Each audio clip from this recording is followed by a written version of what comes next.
I always try to approach this entire YouTube endeavor with as much honesty as possible. So I've got to start out this video. To be honest with you, this is my second attempt at recording this video. Nearly an hour of raw footage, only to find out that OBS decided my microphone did not exist. So here we are, take two for episode number 62 of the Ituano challenge. And we have had a challenge in front of us, and we're going to start off with our club situation. Now, on its face, it doesn't look all that bad. Our team cohesion is absolutely fantastic. We have a pretty good level of support among the players. It's the club atmosphere that is starting to fall apart, and that is because we have so many unhappy players. The biggest one is, of course, Igor.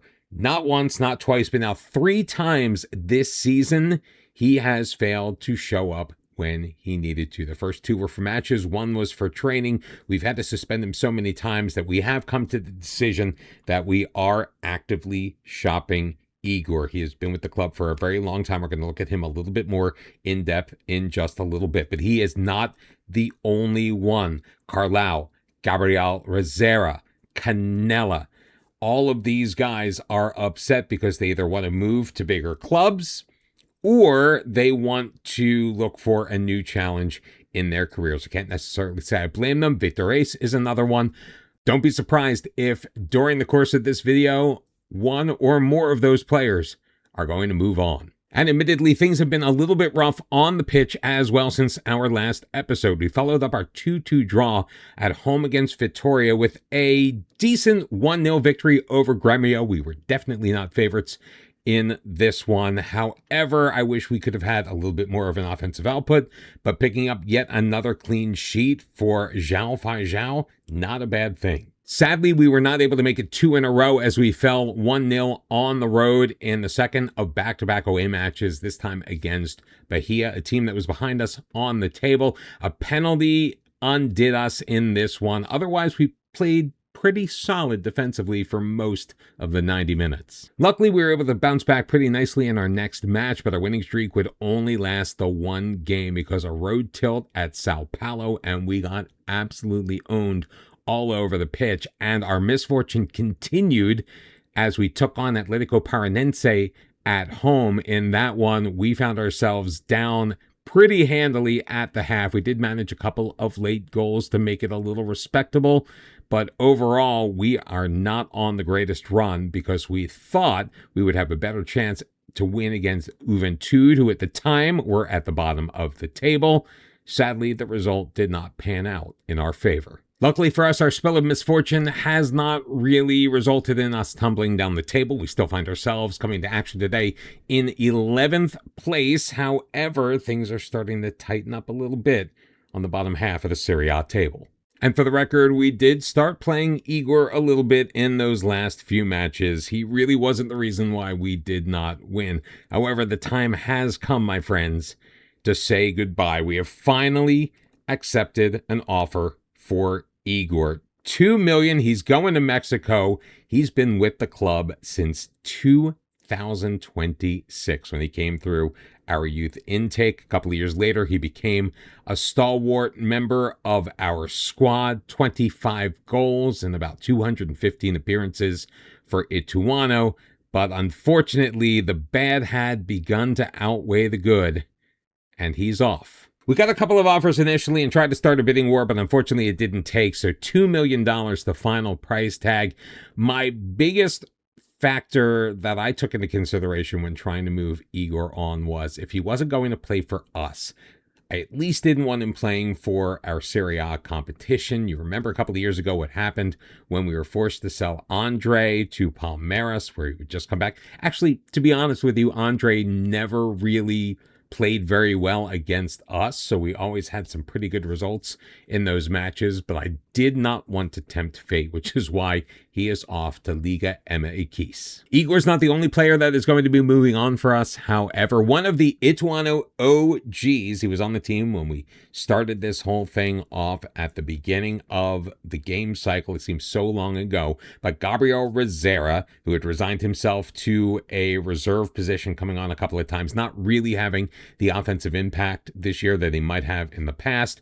18,000 he was in the last year of his contract. He is also off to Mexico. Now, one of the reasons Canella is unhappy is because we have yet to fulfill the promise we made to him that for him to stay at the club and not to go off to bigger, better, greener pastures is to develop some of our younger talent. We haven't quite done that as much this year, even though the majority of our side is 22 years of age or younger. So we have brought up a couple of players from our U18 team to supplement our reserves, maybe give them some spot starts here and there. The first, Leo, is a 17-year-old striker / right winger. He's got pretty good finishing, a decent amount of pace for someone of his age. Hopefully he'll be able to grow with the club a little bit. We're going to give him some minutes, primarily off of the bench, but if we start doing well, maybe we'll give him a start or two. We've also looked to bolster our midfield with 19-year-old Jidao. He is a central midfielder by trade. He is just okay, and we're starting to see our last couple of years of youth intakes haven't really had the crop of players that maybe some of the earlier years had. Now, naturally, we got Leonardo from last year. By the way, that run of results that you saw did not involve him at all. Immediately after, we drew 2-2 with Vitoria. He got injured, so he has been out this entire time. We are in a bit of a wilderness period right now, about 5-6 weeks between matches while we go through the end of the transfer window. But we have gotten our youth intake preview, and it looks like it could potentially be an excellent one, especially where fullbacks, defensive midfielders, and attacking midfielders are concerned.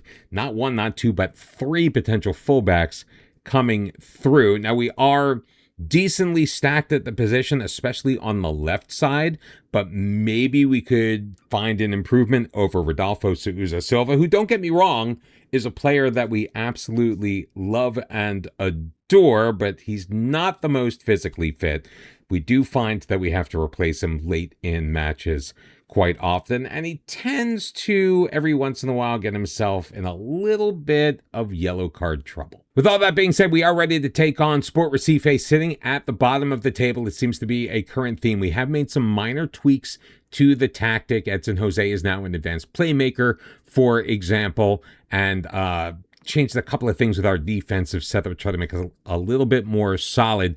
Meanwhile, we did also lose João Feijão to, not an injury, he got sick. He's unavailable for this one. So Jonathan, a player that I did not want to start, well, he's starting. In front of him is going to be Ivanzinho, João Henrique, Canella, and Souza Silva. We've got a ton of injuries we've been dealing with over the last couple of weeks. Our midfield three is going to be João, Leonardo, and Edson Jose, and we do still have some solidity and some continuity up front with Manuel Rodriguez, Lionel Torqueta, and Arisvaldo Pereira. I think it goes without being said that we need to have a better performance. Our form as of late has not been fantastic. We're taking on a team at the bottom of the table. This could be an opportunity on the road for us to take advantage of a team in a worse situation than ours. Unfortunately, Lionel Torqueta is going to cough that one up, and we find ourselves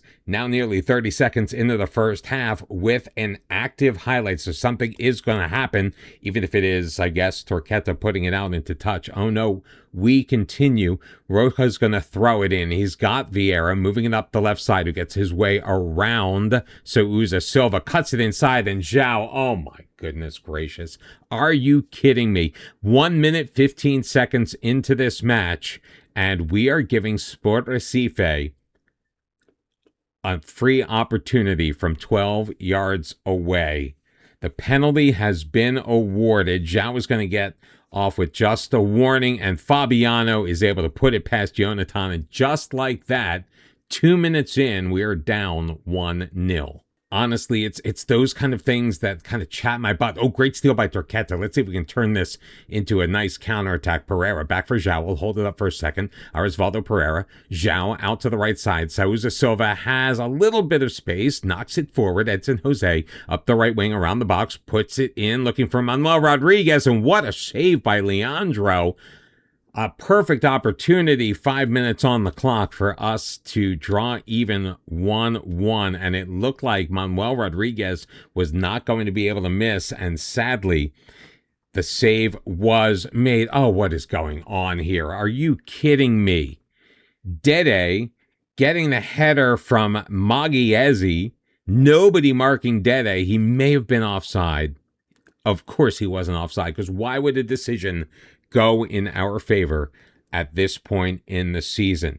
Off of the cross, it was a great header, and it put it right in the position of Dede. It seems to me that the balls just are not falling where we need to. We're going to fire up the team a little bit and see if anything happens. I think we just negated ourselves a highlight. But 20 minutes in, we are down 2-0, and it looks like Sport Recife is looking for more off of the corner. Oh, Jonathan, what a save. Dede picks it up. Magliese puts it across. Vieira, his attempt is headed away. Here comes Arisvaldo Pereira up the near side, and of course the highlight is going to end, because why would a good thing happen to us? 25 minutes on the clock, and we are not looking very good here.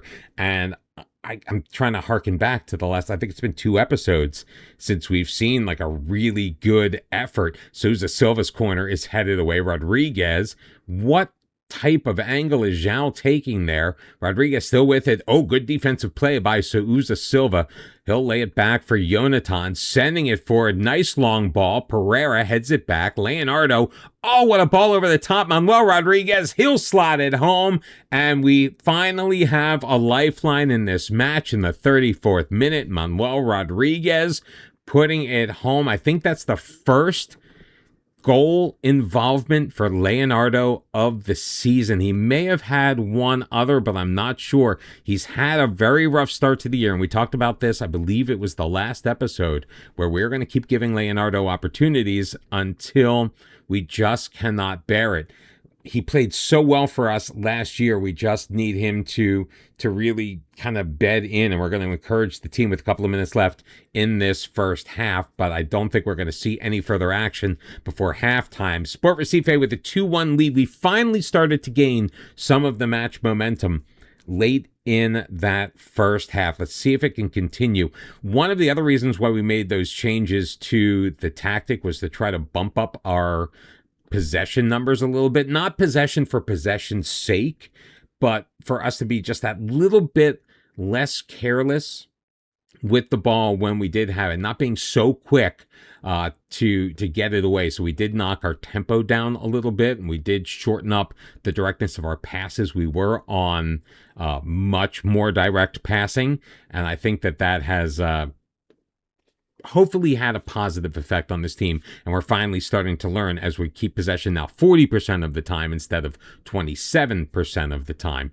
But Sport Recife able to pull themselves off of the bottom just like Uven 2 did. Now with about 25 minutes left to go, we are going to make a couple of changes. We are going to bring Leao in as our striker, take off Arisvaldo Pereira. Paulo Otavio will make his way in on the right wing in place of Lionel Torqueta. Are we going to make a third change right now? Not 100% sure. Vitor Reis is still on the bench. I'm still loath to put him in. I've considered it, but we're not going to. So Vinicius, another youngster that we brought up from our U18s, is going to take João's place. Now, João is lucky he stayed out on the pitch, because lately I find myself, when a player gives up a penalty, I will pull them immediately, but not a lot going on for us still with just under 20 minutes left to go. So we are going to demand more from this team. We have taken the lead in shots on goal. It's now 12-10, but 10 minutes left, and things are not looking good for Ituano. We are the team in the white, and while we are pushing forward and enjoying a little bit of success, we're going to change some things around. We're going to go much higher on the tempo. We're going to narrow things up a little bit so we don't have as much of an issue and be a little bit more expressive. Our goal kicks, we're going to leave as they are. Like I want to turn the dribbling down a little bit, but I just fear that we'll give the ball away too much. Sousa Silva, good defensive play, but it's turned back over to Rodriguez. Ivan Gino getting in front of that delivery. We win it back before handing it back. Raquelme Felipe goes around the side. David Braga dropped back to Rodrigo Gelado. Man in front of him, Mario Lucio, is in. He puts it home. Could he have been offside? Please say that he was. He was not. And it is 3-1 1 Sport Recife, and once again we find ourselves on the wrong end of a score against the worst team in the league. But we do have an instant highlight. Maybe we can get one back. Sousa Silva pushing it forward. Edson Jose is deep into the middle. Flamel will deal with that. And here comes Arthur Daniel the other way. 2 minutes remaining plus stoppage time, and I think that is going to be the death of us. David Braga, Lucio almost picking up a second goal. That one's going to be deflected out for a corner, which we are going to get to see. Rodrigo Gelado is in to take it. Fabiano flicks it into the middle. Canella deals with it. Rodriguez throws it forward to nobody in particular. Arthur Daniel coming back, looking to recycle the opportunity. Flamel, Lau to Fabiano. He's got Ivanzinho wide. Gets it around the side. Lau in for Mario Lucio. No doubt about that one. He is onside, and he's got 2 goals in like 2.5 minutes. And we find ourselves absolutely dead in the water. Hopefully this is not going to continue the trend beyond this. I think we're going to need to consider making major changes before the next episode. We'll find out if we do that. João Enrique heading it back to his goalkeeper. 4 minutes have been added on. We still have 2.5 minutes to maybe get one back or give up another one. Who knows what's going to happen at this point. Riquelme Felipe gets it free to David Braga. Charging in Mario Lucio. That's going to be a corner because Jonathan got his hands on it, denying him the hat trick. Could you imagine a hat trick in like a 10-minute span? Blissfully, it's over. 4-1 the final. We looked dreadful. Changes must be made. The good news for us is we remain in 11th place. We have played 14 matches. A lot of the teams around us do have a game in hand on us, like Corinthians have 2. Atletico Paranaense has 1. But 5 wins, 1 draw, 8 losses, and a -7 goal difference. We must be better. Will we get better? Well, you're just going to have to come back next time and find out. Hopefully, we can make some tweaks to the tactic, maybe the lineup, see if we can get anything done. But I got to say, it's got to get better than this, right? Right?